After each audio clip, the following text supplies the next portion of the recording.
Shin Chan మరియు అతని స్నేహితుల వివరాలు. షిన్నోస్కే నొహారా. షిన్చాన్ ఇతను ఈ కథలో ప్రధాన పాత్ర. 5 ఏళ్ల వయసుగల ఇతను చాలా అల్లరి పిల్లాడు. తప్పుగా మాట్లాడడం, పెద్దలను ఆట పట్టించడం ఇతని నైజం. తోరు కజామా షిన్చాన్కి మంచి స్నేహితుడు మరియు క్లాస్మేట్. ఇతను చాలా క్రమశిక్షణగా, తెలివిగా ఉంటాడు. షిన్చాన్ చేసే అల్లరి పనులకు ఇతను తరచుగా విసుగు చెందుతుంటాడు. నెనే సకురాడా ఈమె గ్రూప్లో ఉన్న ఏకైక అమ్మాయి. ఈమెకి ఇల్లూ ఇల్లూ ఆట ఆడటమంటే చాలా ఇష్టం.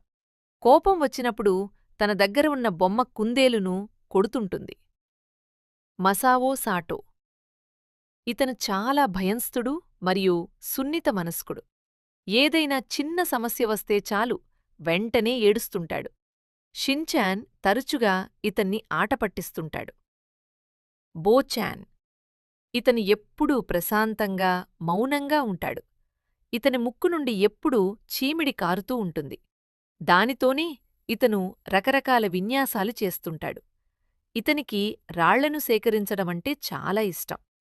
వీరందర్నీ కలిపి కాసుకాబే డిఫెన్స్ ఫోర్స్ అని పిలుస్తారు.